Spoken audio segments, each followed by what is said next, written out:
On today's Witch Word of the Day, we are going with phenomenal cosmic powers. In the living space. This is from Genie from Aladdin. So he's referring to these like immense powers that he has, except he's imprisoned by the magic of the lamp. So like he can do all this stuff, but only at somebody's beck and call. Except there's 3 rules. He can't wish for more wishes. You can't bring somebody back from the dead, and you can't make someone fall in love with you. Yes. I don't like doing it! Yes. Aw, such a good movie. So, yeah, the reason why I kind of asked you to choose this word was because the genie is kind of a walking satire, a parody of so many things, but we can mention him while calling attention to his amazing powers. So I thought that was a fun little tie-in. So thank you. You haven't even read that? Wait, what are you doing with the book? So he has the confidence to finish the story. Hear now the words of the witches. This is Kevin, and welcome to Words of the Witches, the Charmed podcast that will guide you through the lesser-known published material in the Charmed universe and decide how it fits into the grand narrative of the TV series. All right, spell worders, welcome to Words of the Witches, episode 107. Kevin, 107. Your resident Charmed resource. And I'm Sean, and I just love comic books. Yeah, we're gonna have a good time today. I've been waiting all season long for this. I was looking forward to this episode since the beginning of time when I realized that we're going to be doing it. Wow. I do want to talk about something first. Shannon's podcast is out, and the last 2 episodes had Holly Marie Combs on talking about Charmed, everything that went down with Charmed, and OMG. Oh, I can't wait to hear. I gotta say, it felt really good to hear. It was very therapeutic after all this time, kind of knowing what really happened. All these years passed, relying on rumor and what the media was telling us, which were all lies. And of course, the actors themselves were silenced by contracts or legal things. So this whole thing was a breath of fresh air, at least getting a hint of what was going on back then, what happened back then, what are the real reasons for this. Yeah, tell me more. Yeah, based on the accounts that we got, it did make it seem like Alyssa was kind of like the villain of the story, quote unquote. I mean, they didn't like bash on her or whatever, but what they were saying made it seem like a lot of the problems started with Alyssa. But that's why I would like to hear her on the podcast and hear her side of the story, because I know that she had to be going through something too.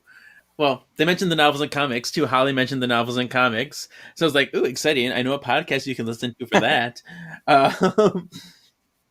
And Holly also mentioned the Paris Sci-Fi and Manga Convention that I was actually at. And she talked about how at the panel, Brian just kind of paused out of nowhere.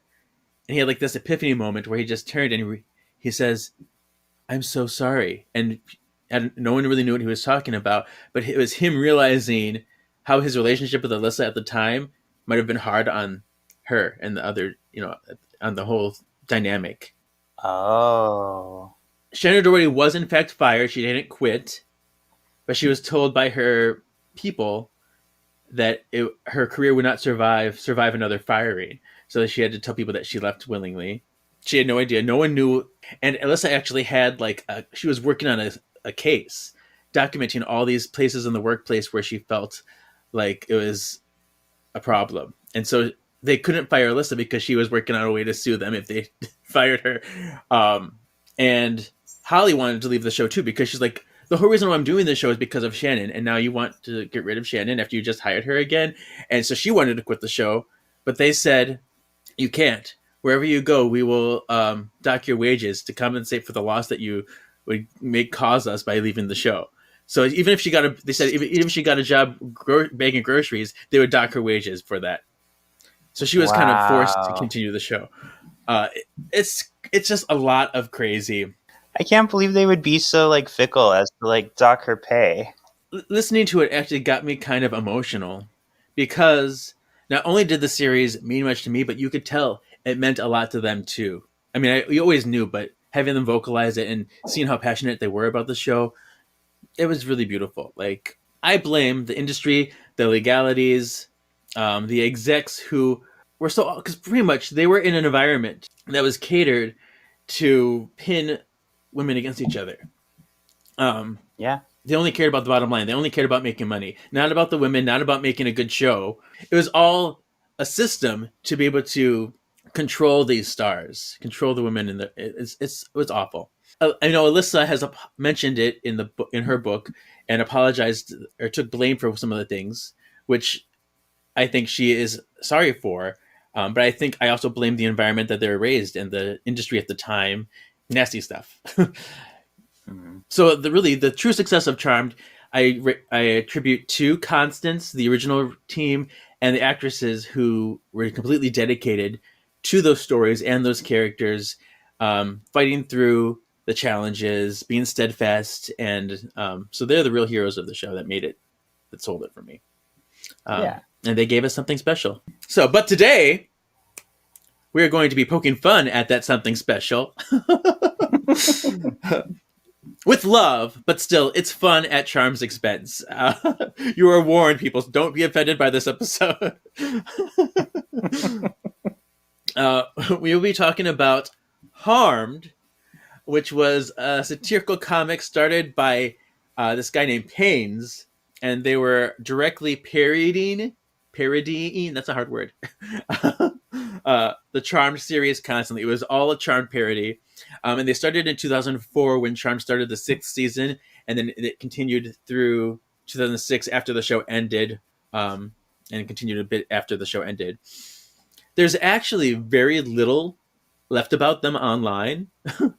But if you were a Charmed fan back then, you would be hard pressed to miss them because they were everywhere. I had them all downloaded on my computer. I had every single one, and it would come out on like a weekly basis on like his website. They had a message board called the Charmed Sons, but I was never a message board person. I still don't really use them very well. Sadly, the majority of these comics are long lost to history.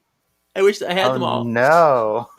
But I did find a nice handful of some that we can go over, which is still a rarity and still a kind of bonus that I compiled this many to go over. Pains and Teshik. Teshik was another partner. I don't know when he stepped in, but I know Pains started the comics first. I wonder where they are these days. What are they doing? Where did they disappear to? Yeah, I don't know. And why didn't they parody the new Charmed? Because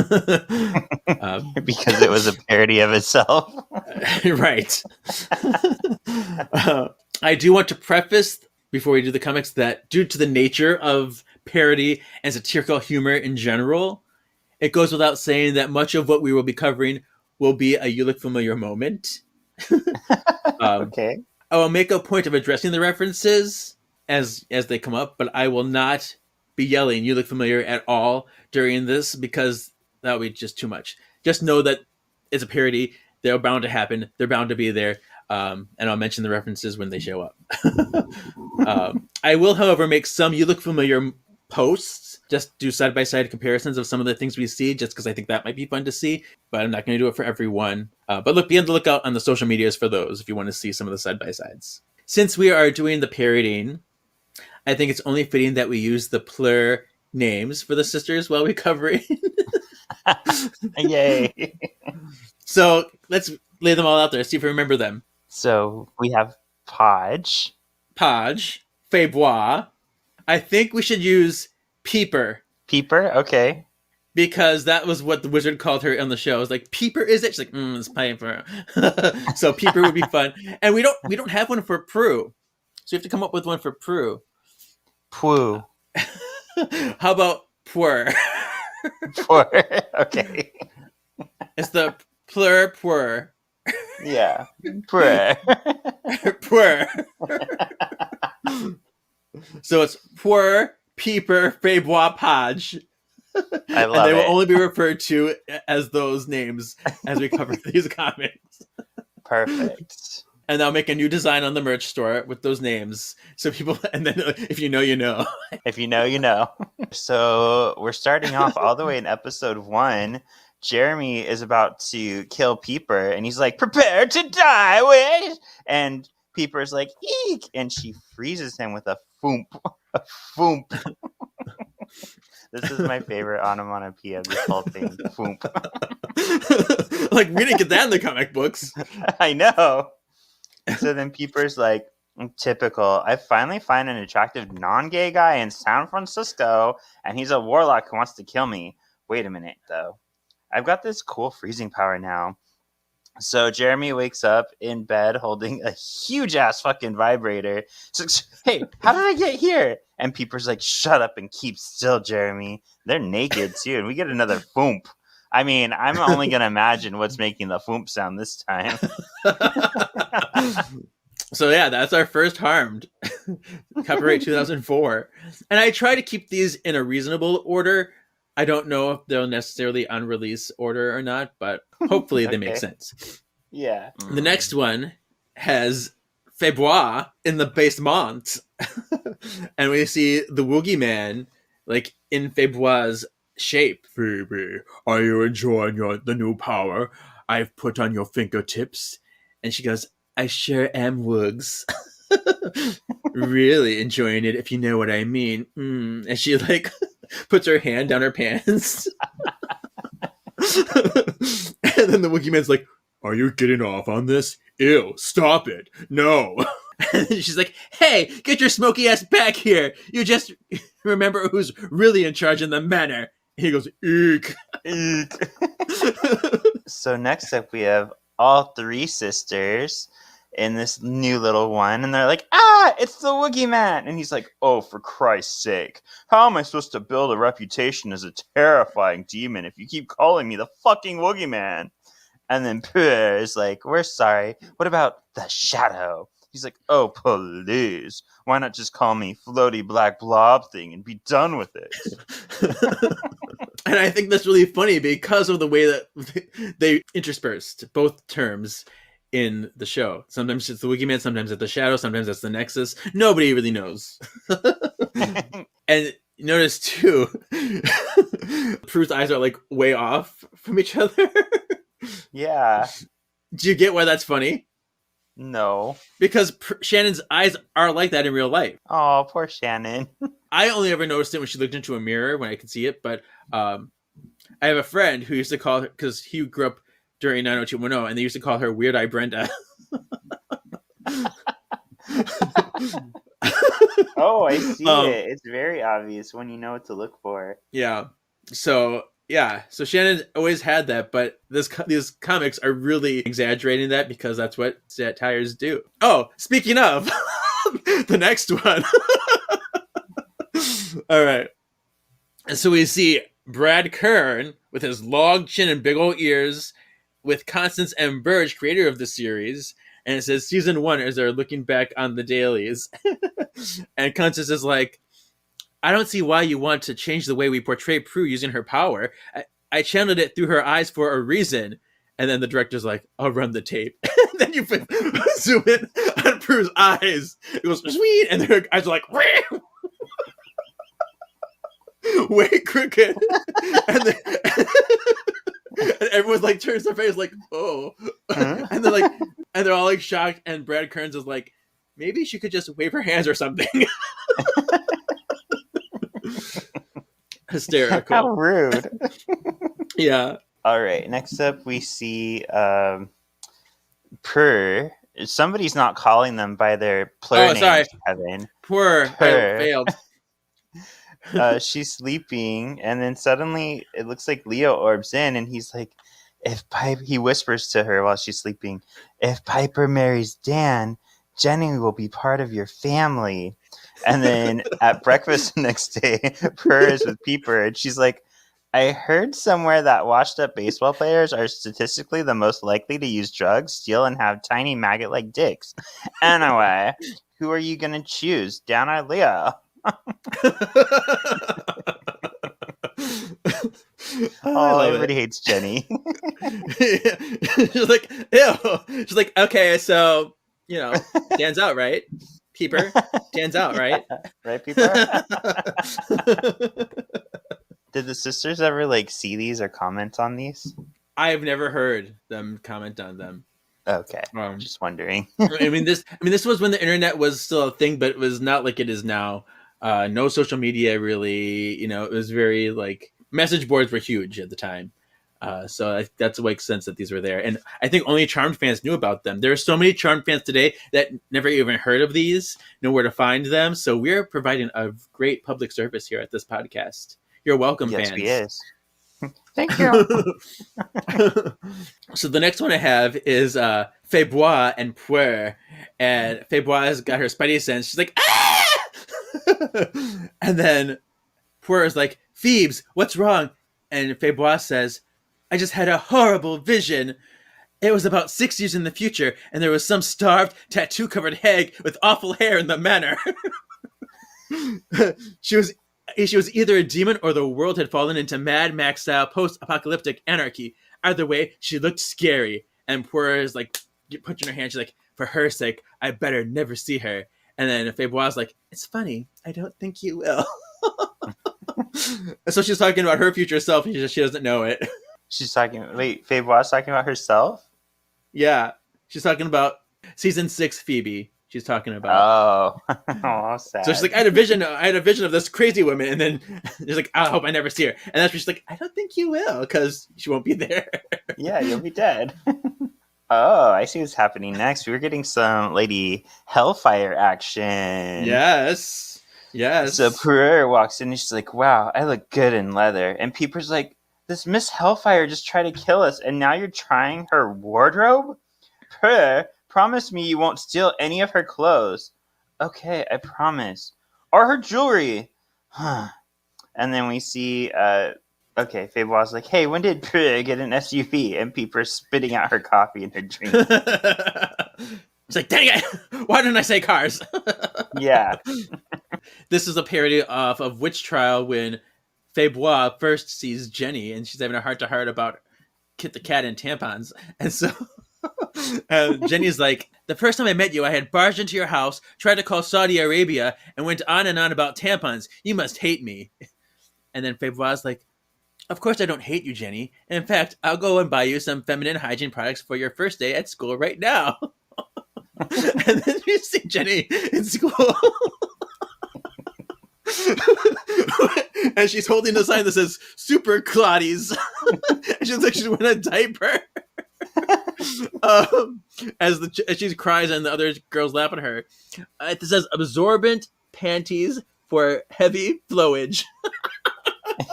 Oh. Who's the blonde lady? That's Febois in season 3. This is a parody of Bride and Gloom when they turn evil. Oh, okay. Yeah. So Peeper's like, well, since we became evil warlocks, we've terrorized the wedding planners, beat up Cole, smashed Antalion's hand, and killed Leo. What shall we do now? And Febois like, Piper, what do evil warlocks always do? Okay, Aviva's dead. Who's next? And then Peeper's like, let's kill that fucking hippie Marcy. Man, she was annoying. Do you know who these people are that they're talking about? Do you remember the name Aviva?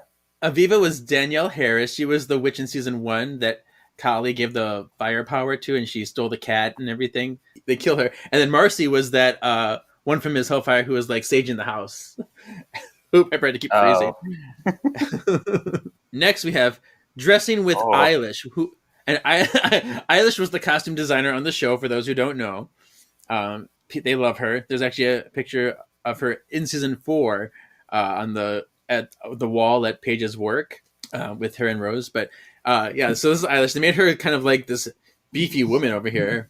And she's like, hi! So many people ask me how, because Eilish did have a really high voice, so I'm going to do in her voice. So many people ask me, how can I dress like that Alyssa Milano from Charmed? It's easy. Just buy 2 garbage bags of clothes from your local thrift store, then put on the first 2 things you pull out of them. Anyway, back to work. Toodles. But yeah, you can definitely tell that these guys like love Charmed, because these are very like pointed, very like detail oriented things. Absolutely. These are very obscure Charmed things that only fans would know. Mm-hmm. So next up says, so what does an actor producer do that's worth all that money? And it shows Holly Marie Combs. Well, and she's holding a baby. And then there's Alyssa Milano. Oh, with Barely a shirt, big old titties. I can read what she's making out in the back. Okay. It says, I'm the star and I make sure Phoebe gets to do all the really cool stuff, like take off all her clothes and show off her tattoos. I'm setting a great example for young girls because I'm a great role model. Everyone wants to be Phoebe. Plus, they get to choose all the best clothes and the coolest hairstyles, and I even get to choose the script if I want to make something. Phoebe is the bestest person in the whole show. She is so cool. That's all I got. And then you see Holly with the baby crying, and she's looking over at Alyssa. She's like, put up with that. Yeah, so this is after Holly had her first child. So this is Finley she's holding since she's a new mom. Yeah, too fun. Too fun. I like that they're like, even though she's holding a crying baby, she's like more annoyed by Alyssa than the baby. Yep. Next one. we see Phoebe, and this is a parody of Prince Charmed. You know, when Piper throws the cake after she freezes it, and then Podge orbs it into Alyssa's face, Phoebe's face. That's what's happening here. And so we see the cake splat on Phoebe's face, and then it goes cut, and then we see the crew like wiping her off, and there's a marker that says Prince Charmed on it, take 12, and it says, sorry, Alyssa, there was a hair in the gate. We'll get it this time, I promise. Okay, action, and then splat again. It's like, oops, boom, man, this just keeps happening. Oh, is this one Astral Monkey? Pretty much this is Brad Kern, and pretty much they're insinuating that his team of writers are all monkeys. So Charmed is written by a bunch of monkeys. So Brad is talking to the monkeys. He says, the network has some complaints about Peeper's character, namely that she still has one. So I brought back the Jackal. He performed a spectacular hit on Faybois back in season 3 and took out Podge's character after a mere 2 episodes. Say goodbye to logic, modesty, common sense, and 60 IQ points, bitch, as it's targeting on Peeper.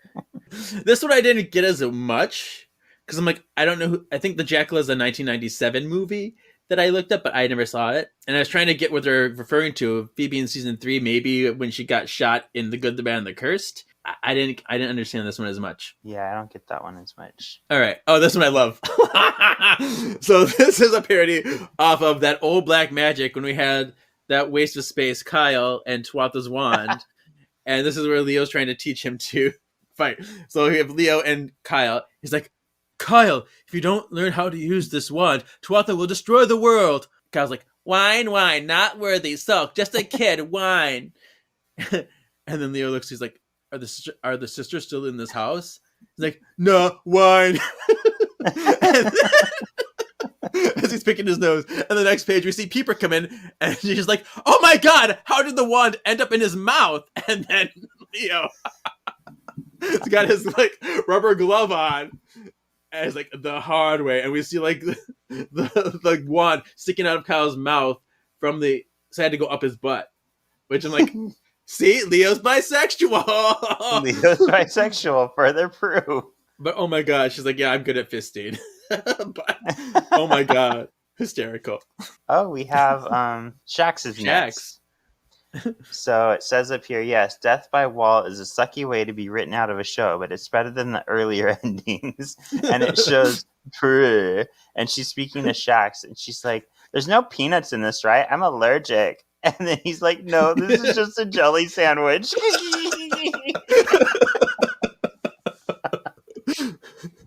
Stupid. And then we see Prue walk towards an elevator. She's like, I'll take the elevator. See you later. But it's not there, Kevin. She's walking into a hole. And then on the last one, there's like a huge mouse trap with coffee on it. It says prayer. And she's like, oh, free coffee. I like the first one. The sandwich is the best. It's so great. I guess she actually like, this is just a jelly sandwich.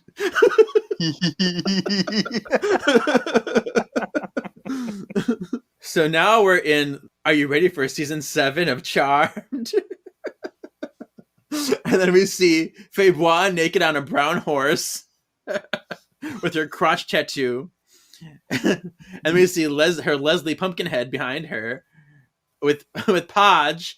Podge is here! Yay, Podge! Yay! And she's wearing her cap and gown for like magic school teacher. We see a pirate, arg, and then we see Peeper with like 6 hands because she was, Shakti. And she's like, seriously, Kern, fuck you. I'd like to correct something though. You called it magic school. It's called Hollowell Manor. That's what we've always called it before. Hallow Academy. Yes, Academy. Next up, we've got it's Barbas and Febois, and she's like, Barbas again? Didn't we vanquish your sorry ass about 17 times already? And he's like, you can't kill fear. Also, I have incriminating photographs now. Let's see. What's your new greatest fears? Oh, this will be fun.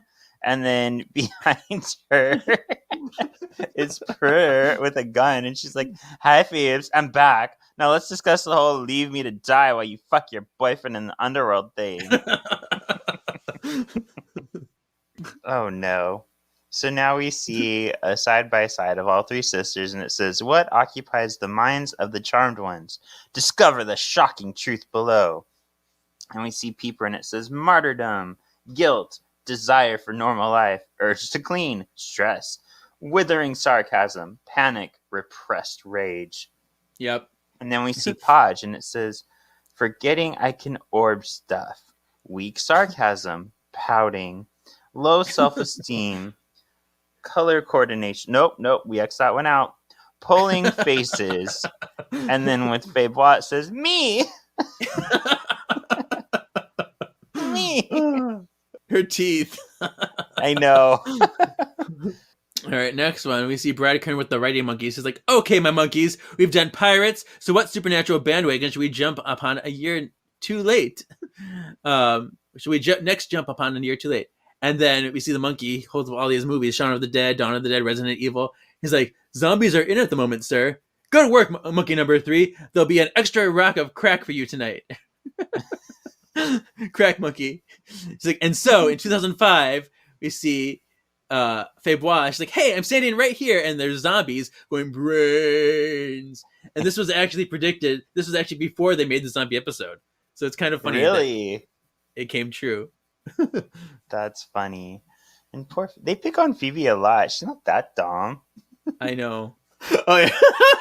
Here's the next one. So we see Peeper in the kitchen making something in a pot. She's like, Podge, honey, can you pass me the purple and blue potions?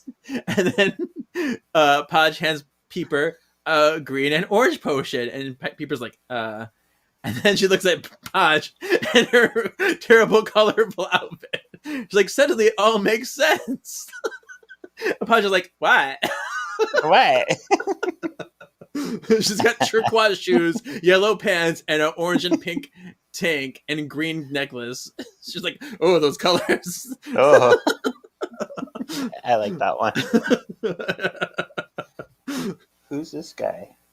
That's just a guy. I guess her husband, probably David Donahoe, because she's married at the time. So Donahoe. He's looking in a magazine, talking to Holly, and she's holding, what's the baby's name? Finley. And he's like, hey, Holly, this article in Entertainment Weekly says that you deserve to get your own series. And she's like, hee, I wonder what Alyssa thinks of that. And then we see Alyssa like pushing a building on wheels. She's like, I knew this would come in handy again someday. It's a wall. Pushing a wall. Get it? Oh, because she wants to kill her. Yeah. Here we go. We see Kyle Brody and Podge. And it says, introducing Special Agent Drake Brody. Drake Brody. Yeah, I like He's that. like, I'm not gay. And Podge is like, huh? He's like, seriously, not gay. Look at me standing here, not being gay at all. I am so totally not gay. And then Podge just stares at him, and he's like, okay, I'm gay. And then Podge is like, have we met?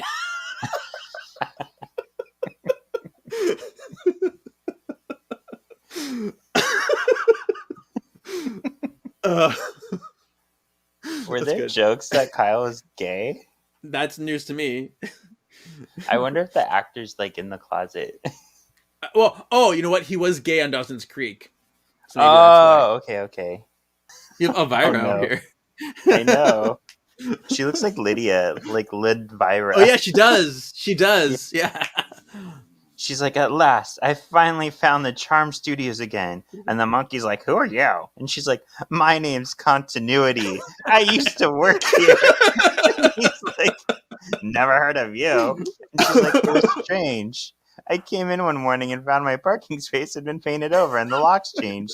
Then I think somebody hit me with a bat. And then Brad Kern hits her on the head with a bat. Crack. He's like, I told you not to come back, bitch.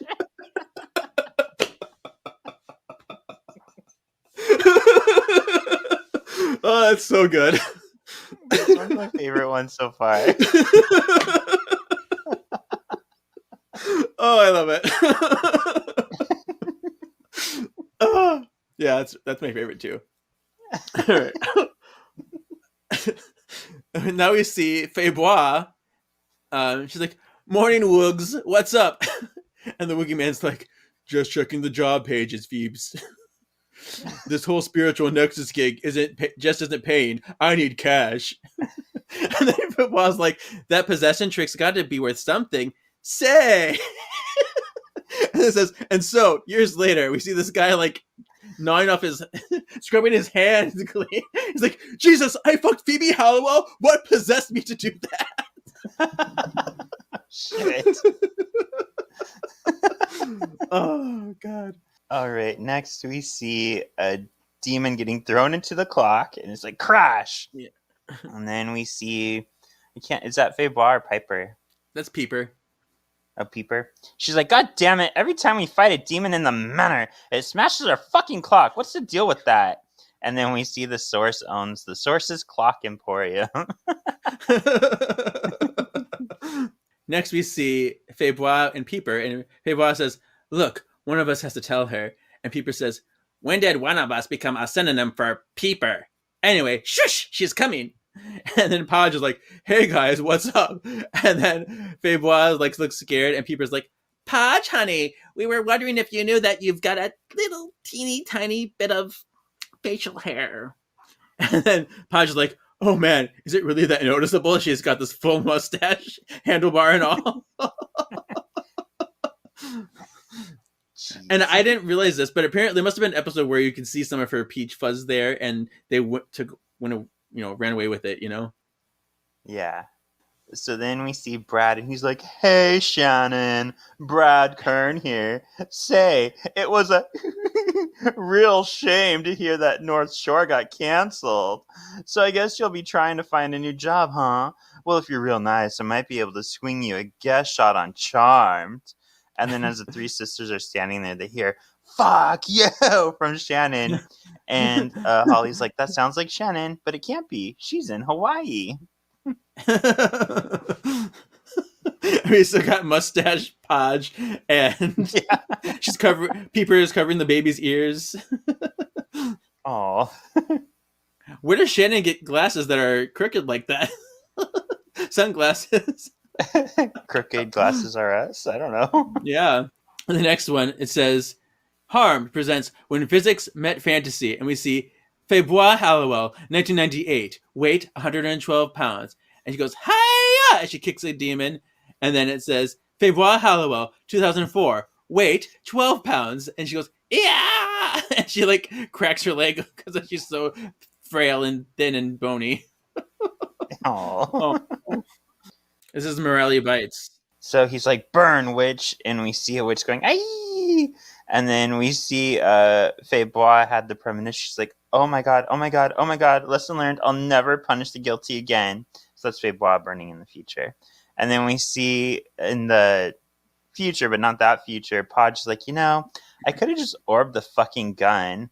And Faybois was like, meh, has Piper made dinner yet? So she obviously didn't learn her lesson. Oh yeah, look, I didn't realize this. It's Nathaniel Pratt, and then there's future Poor and Peeper there. Oh, I see. That is them. Okay. So the next one, I guess that this is Cole with a bald spot. Oh. Talking to the Source, and the Source says, many demons have tried to kill the Charmed Ones, Balthazar. Why should your plan succeed where others failed? And then Balthazar, or Cole, because he's Australian, says, "No worries, sauce, mate." I'm really bad at Australian. But yeah, he's like, "My human half will let me infiltrate their lives under cover of the most evil profession in the world." And then we see Febois. This is the shirt she wore in The Honeymoon's Over, the season 3 premiere. But this time, the star on her shirt says "me" on it.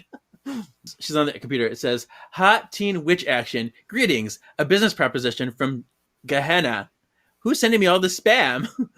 Ooh, enlarge your breast magically?" See, so now we see Chick Flick Part 2, Electric Boogaloo. We see different movies. So we see Peeper in Star Wars, and Vader's like, "I have you now, princess," and she just blows him up. Yak, bakoom! And then Scream, we see Podge looking at Tatum being caught in the garage. She's like, "Man, this is kind of freaky." And then we see Faye Bois on Titanic. She's like, "Hey, you haven't even started your drawing." And Leo's so, like, running with his eyes bleeding. He's like, "Sweet Jesus, my eyes! Bring on the iceberg!" Next we see Chris and Leo, and this is like supposed to be a bad world when Chris dies. He's like, "Dad, Gideon's dabbed me. I'm dying. Tell Mom I love her. I've got to go now." And then Leo's like, "Chris, that's barely a scratch." He's like, "No, seriously, dying. Gotta go right now." And he like takes the knife and starts stabbing himself. And Leo's like, "Hey, cut that out." And then we see the whole family welcoming a new baby with a naked baby. And then we see Febois like, "Hee, look at his linky, teeny, wrinkly willy. It's so small." And then Podge is like, "Does Chris want to go poo-poo again? I think he does." And we see like adult Chris going, He's like, "This is why I wanted to die. I didn't want to see this." Next we see, just in time for the holidays, Ho Ho Harmed. We see Podge with her big old mustache and mismatching clothes. We see Faye Bois as a skeleton, and Peeper with long hair, and she's like, "Oops," because she accidentally just blew up Santa Claus. Oops. He was coming down the chimney. Yeah, it's like, who's this demon? Okay, next up we see the three sisters, well, actresses, and Holly's like, "Rose, now that there's going to be an 8th season, we need to talk about your and Alyssa's like, acting with air quotes." Acting. And Rose is like, "I'll have you know that I'm taking lessons from an Emmy-winning actor." Oh, and then look at the bowls, though. "I'll have you know that I'm taking lessons from an Emmy-winning actor." Oh. And then we see her with, what's his name? William Shatner. Who's like, "Dominate the scene. Seize the camera. No expression is too big." And then she's like, "Ready when you are, Mr. Shatner." I like her acting. I know. They must have saw something. She does have that like cadence to her voice though, where she's like, "I'm going to the store now." Yeah, and she does make dramatic pauses sometimes, so I can see how if you exaggerate it, it turns into that. But not as bad as William Shatner. Not at all. No. I love this one. This says, "Wyatt and Hobbs, with apologies to Bill Watterson." And we see Wyatt orb Excalibur into Hobbs, the tiger. Oh, it's like orb, and it's like, staunch. And then Hobbs is like, "Yo!" as he's like being vanquished. And then we see little baby Wyatt, or toddler Wyatt, is like, "Get your own tuna sandwich." Oh. So now we see the 2 Leo episode, like the older Leo, right? And the younger Leo. This was Cheaper by the Coven when Wyatt made the dark Leo. Yeah. And the light Leo's like, or Leo will save the plur Leo. He's like, "Wyatt, it's not your fault Mommy and Daddy split up. You don't need to feel guilty anymore." And then Peeper's making grabby hands. She's like, "Whoa, wait, 2 Leos?" And then Peeper's like, "It's all your fault, Wyatt. you go right on feeling guilty tonight. And then Podge walks in on Leo play Leo with Peeper. And she's like, I told you to knock before coming into my room. And Podge's like, last time I opened this door, it was my room. I hate this fucking house. Cute. I mean, honestly, that's what I would do. Yeah. I see Podge like, oh, I hate you! God! I like this one a lot. This is pretty funny. We see Harmed, and Patty had just given birth to Puer.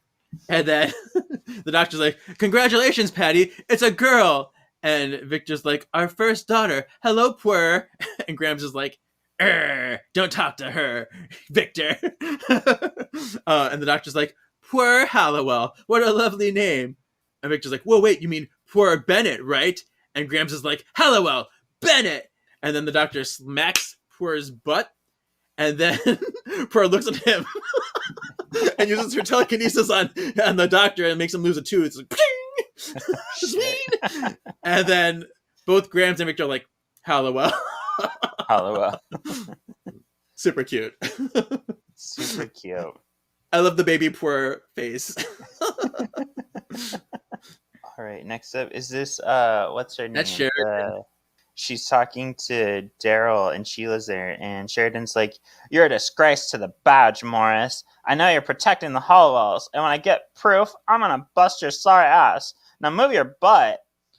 Oh, that's not Sheila, that's Phoebe. That's Febois. And Febois like, why are you taking that shit from her, you fucking pansy? You're her boss. And if you even think of ratting us out to save yourself, I'll turn you into a fucking worm. And then he goes home to Sheila. He's like, honey, why does every woman I meet treat me with utter contempt? Am I a doormat? And she's like, the garbage won't take itself out, jaghole. Oh, poor Daryl. I know. But it's true. He really did get mistreated so much in this series. So this is true. Yeah, sad but true. The monkey says, sir, I really don't think we'll find a celebrity guest star for season 8 before the upfronts. And Kern's like, have faith, monkey number 2. The Lachey debacle showed how loosely the WB defines celebrity. Besides, we're on Sunset Strip, and we still have 2 minutes. A celebrity. Hey, you, bent over the gutter. Want to star on top TV show Charmed? Yes, we have Mark McGrath. And the contract is all like covered in throw up, and the monkey's like, is the contract still legally binding if it's signed in vomit? The comics know how much of a tool Brad Kern was. They really hate him. And even now, Holly refers to him as he who should not be named. Wow. Yeah, they really do not like him. Isn't it a shame that both of our shows, because like mine is X-Men, yours is Charmed, they both were so like held down by someone in charge. Could you imagine how much better they both? I mean, they're already so amazing, but they could have been so much better. Right. Imagine. All right, so here we see Brad Kern kneeling before Aaron Spelling. He's like, Lord Spelling, the spin-off from Charmed is complete. Charmed? Is that still on? Never mind. What is it about, Kern? And then he says, it's about a sexy mermaid in Miami who frolics and jiggles. Tee. And she does it for an entire hour, minus commercials. You have done well, my young apprentice. And that's talking about because Brad Kern had a new pitch for a pilot about mermaid show that never got picked up. And it had Agent Murphy in it. So I wonder how we'll never see it probably, but it's interesting. And Kevin, that was a Star Wars reference. Star Wars is a movie saga that a lot of people like. Yes. Aaron Spelling is Palpatine. Yeah, Sam, no I'm thanks. just playing with you. And next up it says, what if Charmed characters were in Star Trek? And is that Shannon in the first one? Oh, it is, because she's the killing Brad Kern. Yeah. She's like I forgot what those are called, with like the funny heads. Klingon? Oh, well. I think it might be Klingon. I don't know. But she's like, today is a good day to die, as she's killing a monkey and Brad Kern. And then we see Holly as Spock, and she's like, this is completely fucking illogical. As there's like magical creatures all around her. Nymphs, fairies, leprechauns, ogres. Yeah. Which, I mean, I remember that was part of my complaint of like season 5 and on, is suddenly we had Yeah. so many magical creatures, including like Snow White. And I was kind of like, how do we transition to this? Yeah, it was very abrupt. Yeah. And then we see Alyssa watching like an alligator choke Captain Picard, and she's like, Captain, I sense hostility. All right, so this one's a little bit meta because this is a drawing of Paynes, the guy that created it himself, looking at his comics that he created. And we talked about how he predicted the zombies. So he says, Blimey, my zombie predicting cartoon came true. This means that my cartoons have the power to control Charmed. Should I use this power for good to ensure gripping drama, exciting action, and perfect continuity, or for evil? And then you see Coyote Piper 2, Pole Dance Piper, Peeper. It just came to us. We don't know why. That's funny. Yeah. Oh, we're back to the Wookiee Man. Yeah. He's sitting on side of the table with the three sisters, and he's like, "You blew up the Nexus, but it's been my home since 1906." And Faye Boss like, "We're sorry, but we had to. We're really gonna miss you." And he's like, "But lurking over the Nexus was my job. How am I gonna make a living?" And Peeper's like, "Woogs, you're in San Francisco, remember?" And then we see Wookiee Man is all like rainbow, and he's outside with the hippies like, dude, as he's on Haight Ashbury. And it says, have your photo taken with the San Francisco Woogie. $5. $5. Okay, this next one. This is when Pa decided she wanted to be a cop. Remember that? Yeah. He's like, okay, Joe. Because this is season 8 where they're supposed to have secret identities. Now just carefully line it up and gently squeeze the trigger. And Daryl's teaching her in this time frame. And so Pa just like, yeah, I'm holding my gun. Yeah. And we see blam, blam, blam, blam, blam, blam, blam, and she shoots. And we see like a helicopter get shot down. We see a dead guy behind her. And Daryl's holding his nuts because she shot him in the nuts. And then Hodge is like, did I hit anything?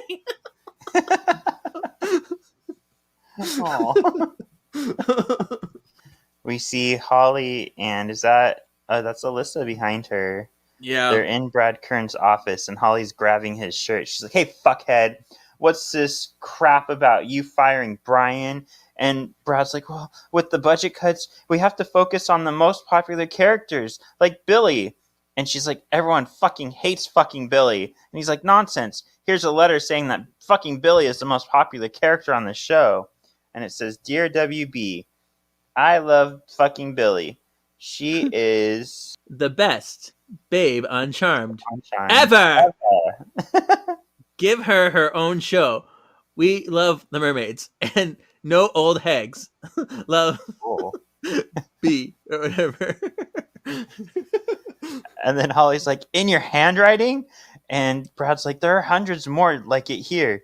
And she's like, exactly like it. They're fucking photocopies. And then I don't know what she's saying there. Yeah. I can't read that at all. I can't read that one. Yeah. I think it says something about toner, but I don't know.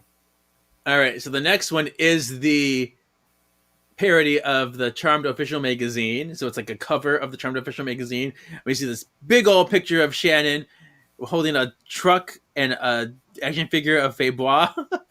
And it says, just these are all the headlines of it. Oh, and there's a picture of the corner of Drew Fuller. It says, that bastard fired me. Fuller fury.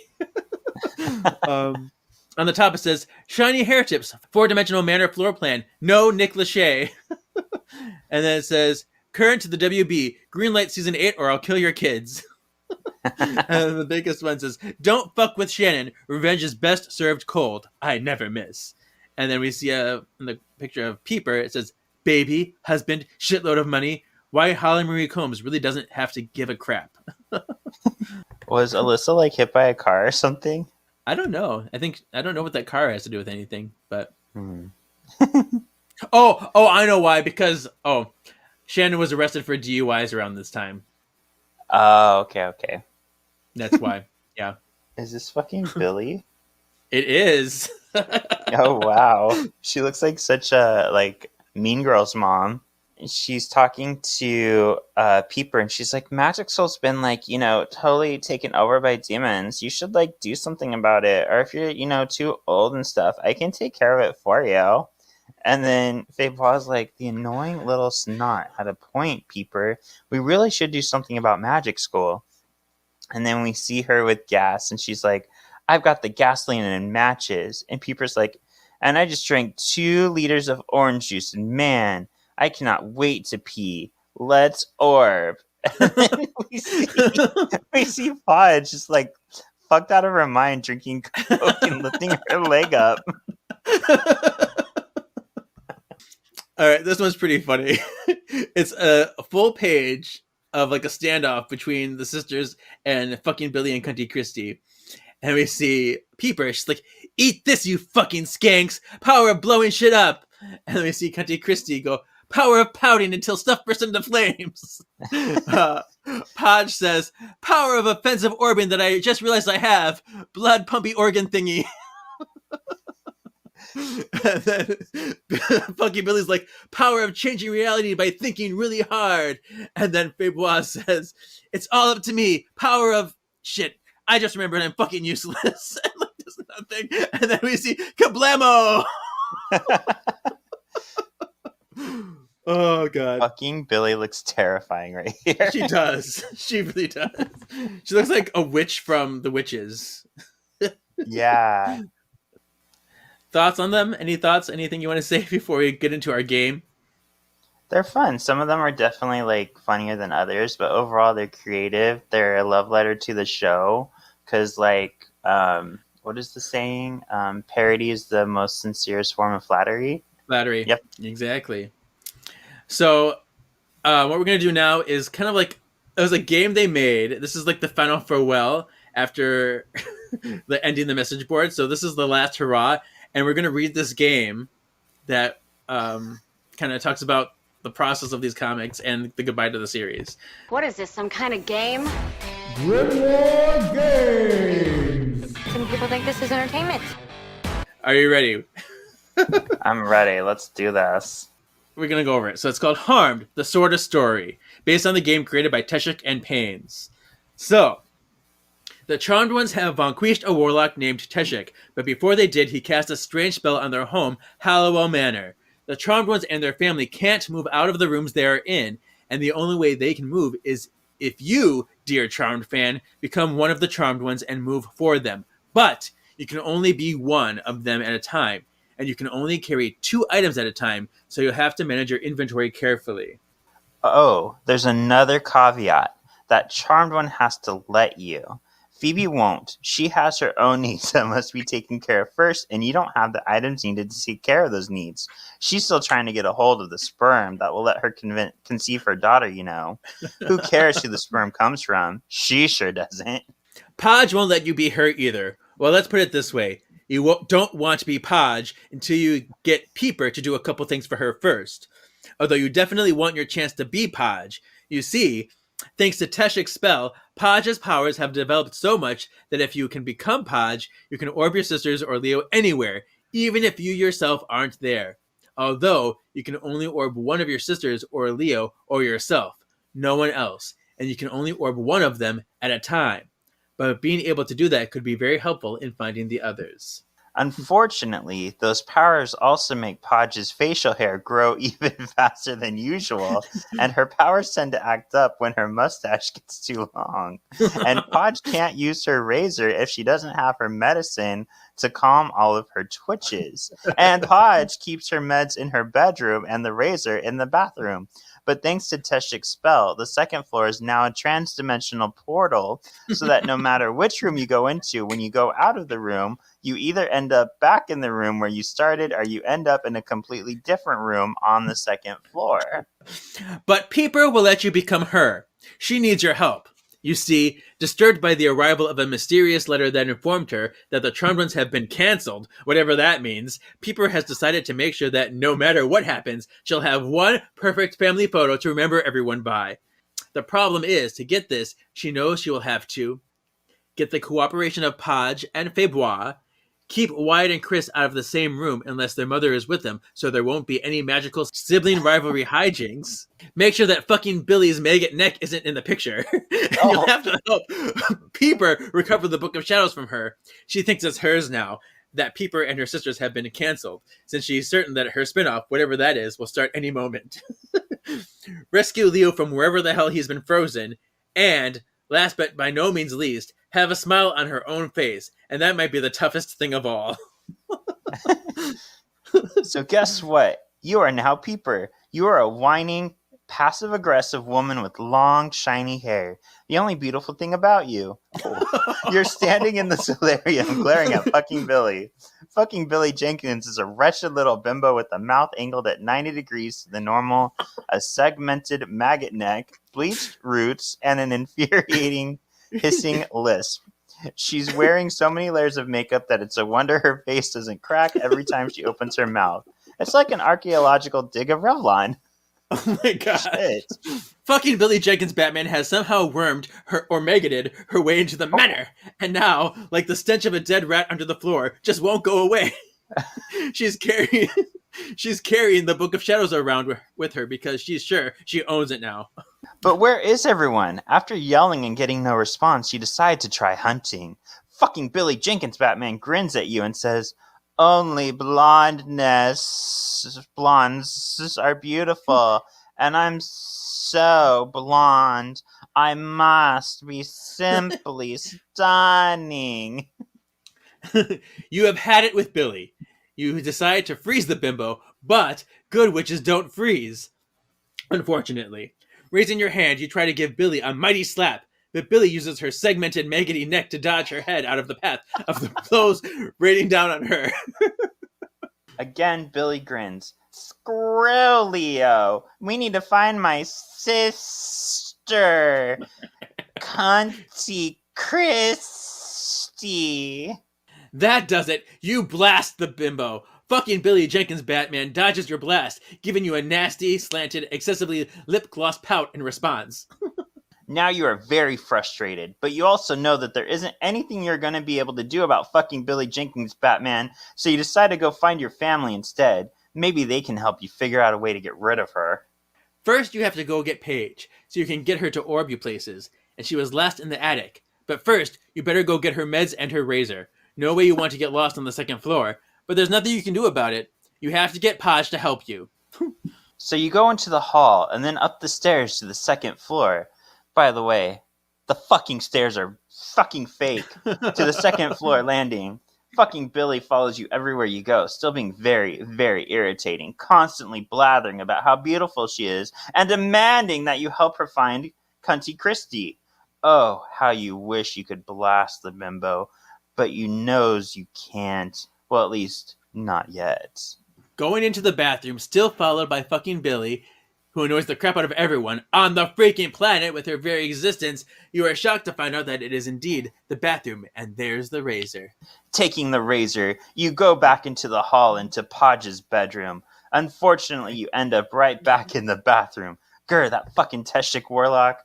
Why did you vanquish him before finding out how to fix all of this? So, still followed by Billy, you go back into the hall and into Paige's bedroom. You're back in the freaking bathroom! Billy looks around and tells you, "I was down by the bay and a fish sprang from the water and tried to eat my neck. What's this all about? Grr." Again, you try walking out of the bathroom and into Podge's bedroom. Finally, you're actually in Podge's bedroom, and there's the medication. Compared with some of your wanderings around the second floor, this was actually fairly easy. Taking the medication, now all you need to do is find the landing again and go upstairs to the attic and find Podge. Unfortunately, when you walk back into the hall, rather than the hall, you find yourself in your and Leo's bedroom, still followed by that annoying blonde known as fucking Billy. Oh, you wish you knew where Leo is, but fucking Billy hears your mutter. "Screw Leo. We need to find my sister, fucking Cunty Christie." You glare at her, desperately wishing you could explode good witches, or at least freeze her so you could shut her up. Just when you're ready to try to strangle her, you see your diary by the bed. in which you no longer confide your innermost thoughts after Zanku put them on the internet for everyone to laugh at. Oh. Instead, it's now full of tips like, Podge, don't forget you can orb to P3 and the Bay Mirror. Oh, and you can orb freaking guns too, you halfwit.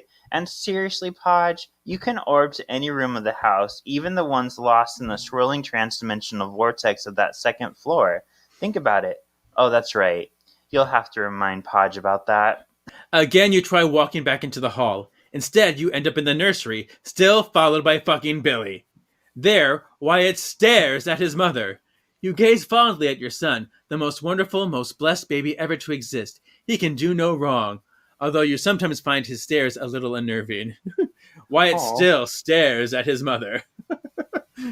Smiling at Wyatt, telling him you'll be back for him later, but you really can't carry him while carrying Podge's rosin and medication. You try going out the door, and you're right back in your own freaking bedroom, still followed by fucking Billy.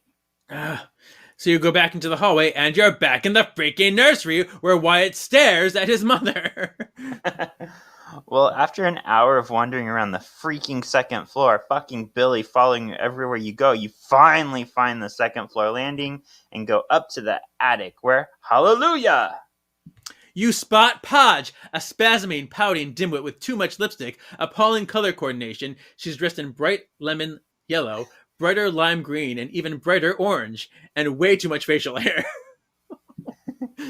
You hand her the meds. She somehow manages to open the bottle and swallow a pill. Her spaz attacks are mugging ease, slightly. So you hand her the razor. She quickly trims down her facial hair to an almost acceptable length. Podge now has everything she needs to function as a normal woman, at least for the few hours before the spasms and bristles return. You can now become Podge, so you do. Your half-sister Peeper says, I'll never be truly happy until I've blasted fucking Billy's bony butt straight to hell. Although, you wouldn't say it that way. You totally agree. Fucking Billy tells you only blondes are beautiful, and I'm so blonde, I must be simply stunning. Well, dear charmed fan, you couldn't do anything about fucking Billy as Peeper. Maybe you can as Podge. You try to orb her to hell. Unfortunately, thanks to Teshik, you can only orb your sisters or Leo. Darn it anyway. So you try to slap fucking Billy, but again fucking Billy uses her segmented maggoty neck to dodge her head out of the path of the blows raining down on her. Darn it! Peeper wants to try and find Faybois, but you both know that Faybois won't do anything until you take care of her needs first. So you orb Peeper to the dining room before becoming Peeper again. Warning, now that you can become more than one character, although only one at a time, this could become confusing. Somehow or another, fucking Billy has followed you, caking on even more eyeshadow, part of Teshik's freaking spell. You swear he was trying to drive you crazy. Going into Graham's sewing room, you are very surprised to see Teshik, but you thought you vanquished him. Der Ubergeek, programmer of crappy applications and wannabe author, regards you with a mixture of antipathy and boredom. Please reverse the spell that prevents me from killing her. And you point at fucking Billy. That's what you get for vanquishing me rather than Biffy. And smirking, he vanishes, and you go back to the dining room and then to the kitchen. Fucking Billy still follows you. In the kitchen, you spot the turkey baster, one of your multitudinous cooking implements, a large clear plastic pipette with a red rubber bulb on top, useful for sucking up liquids. Hating to think about what you're going to use it for, but knowing you have to, you take the baster. Oh. Then you go into the laundry room, still followed by that annoying blonde known as fucking Billy, or as Teshik called her, Biffy. There you see the... I get it, Buffy, Biffy. Yeah. There you see the Hollowell family washing machine, which has seen many a hideous garment over the years. There's something inside the washing machine. One of Faybois' fun bag revealing strings, or tops. A couple of pieces of blue string that, when worn, just about cover up her nipples. Although you know you'd never wear such a thing, that's what Faybois is going to want. so you take the skimpy top. Now, thanks to that wonderful, for you, dear Charmed fan, not for Peeper, spell of Teshix, you become Podge again, so you can orb Peeper to the Bay Mirror before becoming Peeper again, and there you find Febois, your selfish, egotistical, bony hag of a sister with fugly clothes, laughable fake breasts, and a load of hideous and inappropriate tattoos. Worst of all, she's naked. Febois poses like a superhero and cries, "I'm ovulating."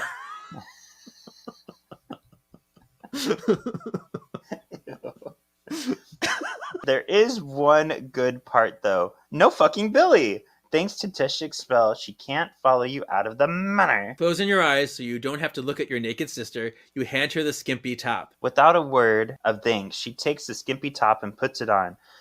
I can't wait to get knocked up with Ladybug by some guy. See, they definitely know the show. Yep. You know you'll have to shut her up, and you know how. Oh, how you hate to do the next part, but you know you have to. You look at Febois' office desk. It looks like it's been put to hard and disgusting use.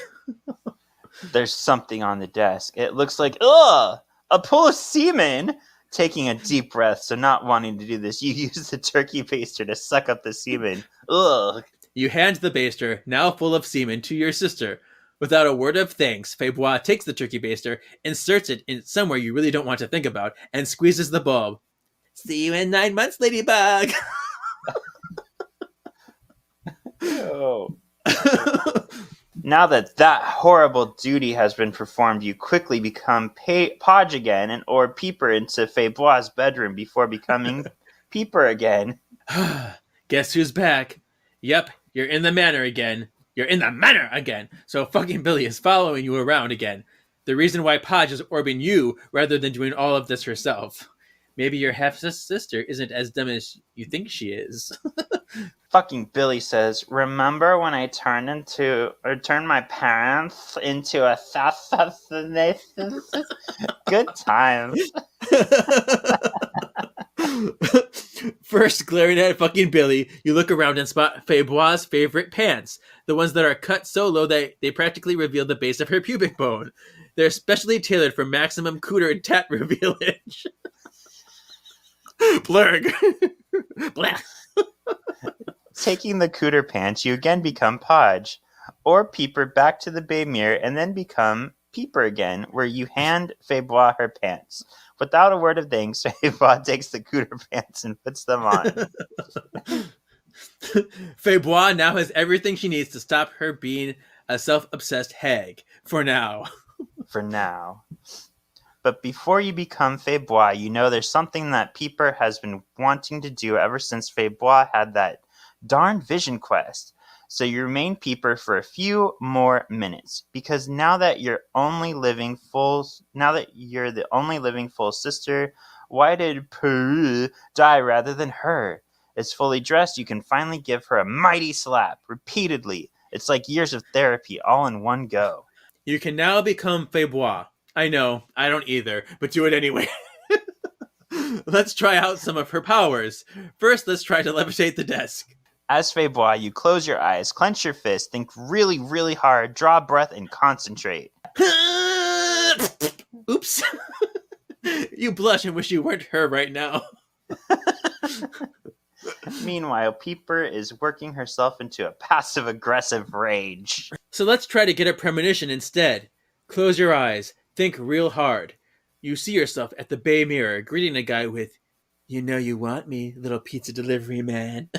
Sadly, you can't tell if this is the future or already the past. Peeper says, "Sabotage! I mean freaking sabotaged!" Well, now knowing that your powers are useless, you decide to go to do something instead.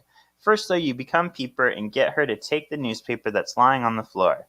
It's a copy of today's Bay Mirror, the masthead proclaiming over 5,000 jobs inside. Becoming Podge again, you orb Febois to P3 and orb Peeper to the kitchen before becoming Febois again. There you spot both a bottle and a pimp. The bottle is a large green wine bottle. It's long been emptied of its alcoholic contents, but Peeper keeps it around for its nostalgic value, and because it makes her smile. Smile. Oh, didn't Peeper say something about wanting a smile on her face in that picture she wants so badly? So you take the bottle. Then you concentrate on the pimp. He is of the garish clothes and street jive variety. In other words, a cheap stereotype. You consider having your way with him. After all, it could be a useful source of income after this cancellation business. The pimp looks you up and down and says, "Man, you sure one skanky crack hoe. Get your skinny butt out on them streets, girlie. Here's a rock from your papa to keep you going." Oh, shit. And now you're holding a vial full of crack, just what you need. No, not to take it yourself, as tempting as that could be. No, you know someone else who might want it more. Again becoming Podge, you orb Faybois to the kitchen to join Peeper, and yes, fucking Billy. Fucking Billy says, "Don't you think I'm the prettiest, sexiest, bestest witch ever?" Taking turns becoming each sister, you go down into the cellar. Not quite sure why, as Podge, you didn't orb them there in the first place, but oh well, after all, you were Podge. As Peeper in the cellar, you see the Shadow, aka the Woogie Man, or more commonly just plain Woogs. He's been a resident at the manor since 1906, and after the minor unpleasantness of his attempt to kill his sisters was put behind everyone, he's practically become part of the family. His current job is hovering over the Nexus to make sure nobody goes down it. Not the most exciting work, as he's the first to admit, but at least it's not some stupid temp job like dog walking or packing fruit. Hey, Podge did those. Yeah. As Peeper, you gotta go down the Nexus to get to some place called the real world, so you drop the newspaper. Woogs floats over to the newspaper and starts reading the jobs pages. Suddenly, he gasps. "I can get $20 an hour plus tips working with the hippies in Haight-Ashbury? Screw guarding the Nexus. I'm going to be a tourist attraction." Hey, just like that comic we read. Yeah. He swirls into a cheesy-looking tornado of black smoke and flies out, leaving the Nexus accessible. Switching over to Faybois, you hand Peeper her bottle. Peeper takes the bottle, looks at it for a long minute, but restrains herself. For now. Then, still as Faybois, you then go down the Nexus. Yay! No fucking Billy down here! Instead, you recoil in horror at the sight of Brad Kern, the ultimate evil! With his devil horn hair, giant fleshy earlobes, and long, python-like chin, he looks like some sort of sick cartoon character. Oof. Kern looks you up and down and says, "Send the costume back to Goodwill, Alyssa. The show's been canceled, remember?" Alyssa? Who's Alyssa? Remembering what Peeper did to you, you slap Brad Kern. Hard. From somewhere outside, the sound of millions of people cheering can be heard. Then you go into the writing room where all of Kern's poor crack monkeys are trapped. But somehow most of them must have escaped because only monkey number 2 is here. It's a monkey of indeterminate genus. One thing that is certain, though, is that it's a heavy user of very hard drugs. There are so many needle marks on its arm that the skin looks like a hairy tea bag. Ew. It is busy typing on a computer. You look over its shoulder and see it's working on a script called Fucking Billy the Teenage Super Witch. You love the look of that computer, so you take it. Monkey number 2 shrieks, scratches, bites, and throws poo at you until you let go of his precious and expensive toy. Why do you want it anyway? You have like 20 laptops scattered around the manor. Dropping the computer and breaking it and that script, you give the vial of crack to monkey number 2. The monkey totally forgets about the script as he snatches the crack from you, drops it in a pipe, and starts smoking. In gratitude, it gives you something in return. It's the ludicrous contrivance, which smells like it's been pulled out of a monkey's butt and bears a remarkable resemblance to an iPod. It has only one song on it, Michael Jackson's Bad. Wouldn't it be terrible if someone with the power of projection started singing, "I'm bad, I'm bad, I'm really, really bad"? You return to Kern's office, give him another slap just to hear all those cheers, then go back up to rejoin Peeper and fucking Billy in the cellar. Become Podge so you can orb yourself there and join in the upcoming fun. Peeper toys with her shiny, shiny hair. Faybois says, "You know you want me, little sister." You consider orbing back up to the attic. Fucking Billy admires her slanty mouth and maggot neck in her makeup mirror. Switching back to Febois, you try to give fucking Billy the ludicrous contrivance. She grabs the iPod of contrivance from you and puts it on. She starts dancing to the music, singing, I'm bad, I'm really, really bad. It seems like her stupid projection power ought to act on that. Quickly switch back to Peeper and freeze fucking Billy. Whoop. Now that fucking Billy is bad, you can freeze her, which you do with glee. Oh, I see what they did there. Yeah. Febois still has one thing on her mind. I can't wait until I finally have Ladybug. Podge says, my favorite actor, William Shatner. Billy does nothing, actually, since she is frozen. Refreshing. Very refreshing. Now as Peeper, you can do what you've been wanting to do. Slap fucking Billy. In revenge for a year of annoyance, you slap the frozen fucking bimbo repeatedly around the face until your palms sting. You can't let Peeper have all the fun, can you? Change into the other two sisters and let them slap Billy too. When everyone has taken out their frustration, you switch back to Peeper and do what you've been wanting to do ever since Billy first appeared. Now that she's bad and not a witch, you whoop yes at last and unleash your full destructive power on Billy, who has just enough time to scream before being blown to crap. You let out a long moan of pleasure. The first time you've done that since you and Leo had that fun in that other foggy dimension. Best of all, just before she exploded, Billy dropped the Hallowell Family Book of Shadows. Older entries are gorgeously calligraphed with ornate illustrations. Newer entries are crudely scrawled in felt pen with crude doodles and Polaroids stapled to the pages.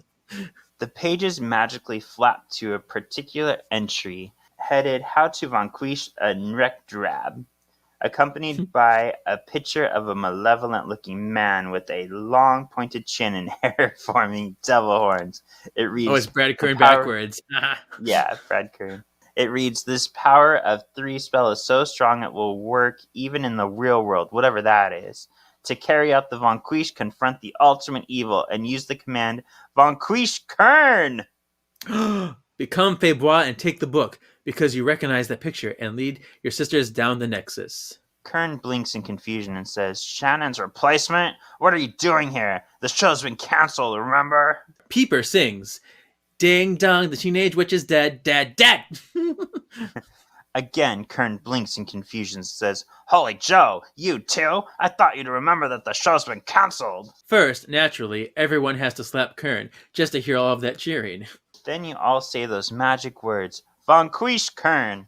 Brad Kern is engulfed in flames, shrieking, Can't do this! I created you! Well, one of you. He spins around like an idiot, then explodes in a greasy ball of fire.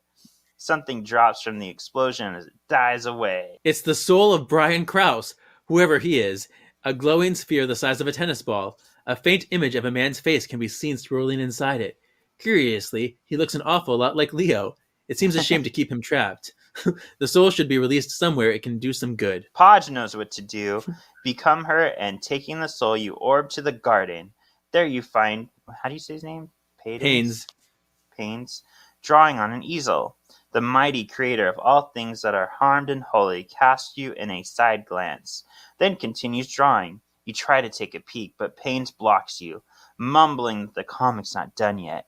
You try to take the easel anyway, but Pains politely but firmly refuses to let go of his tool. So you slap Pains. Remember, you are Podge and not particularly bright anymore. But since you are currently playing the game he invented, how about you show a little more respect? He's right about that. So you leave him alone and go into the garage. There you find a large chest freezer that, despite being cold, on closer inspection isn't connected to any source of power. The freezer is locked tightly shut with a padlock. There's something about it that suggests it's been magically treated to resist Peeper's power of blowing crap up. That doesn't stop you. You just orb the padlock somewhere. Where? Who cares? You try to take the freezer. We warned you that you're now Podge. A whole freezer?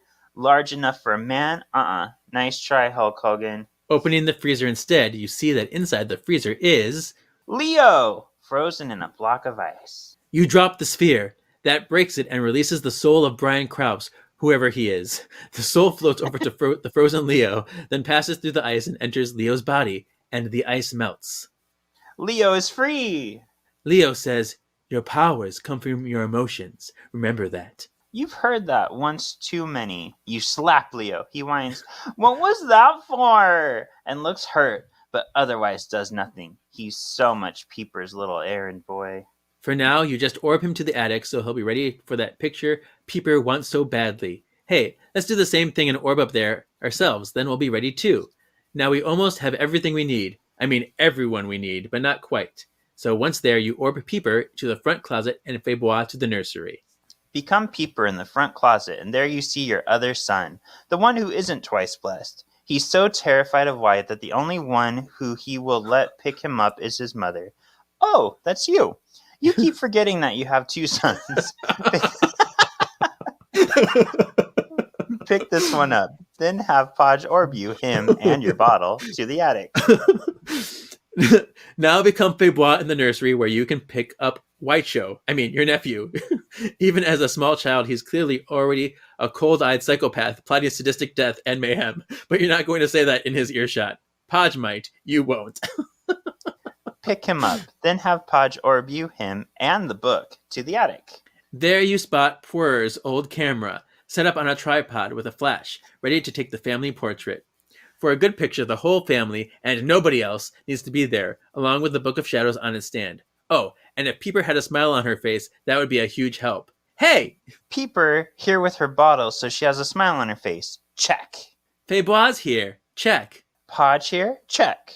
Leo here. Check. Wyatt here. Check. Chris here. Check. Book of Shadows on its stand. Check. Fucking Billy nowhere in sight. Double check.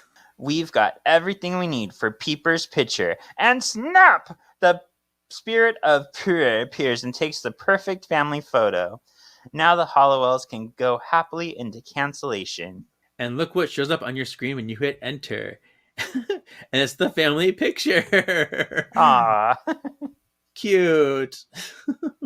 Hope you enjoyed reading this as much as long. I do each time I do. It was long. Thanks for indulging. That was a lot longer than I anticipated. Yes. But it was fun. Where can we find you? You can find me on Sean Perrette on Instagram, which will lead you to all my projects, including my book, Witches Brew, and Solving for X with Kevin. Yeah, you can find this podcast at Words of the Witches all places, Facebook, Instagram, and YouTube. Words of Witches on Twitter. Next week, we'll be doing our final episode of the season, the comic retrospective. We'll take a look back at this whole year so far. Oh. So yeah, that will be a journey. See you next week, Spellworders. Merry Christmas. Christmas, Hanukkah, Kwanzaa, Kwanzaa, Yule. All of those things. Bye. Bye. Your destiny still awaits. Mwah.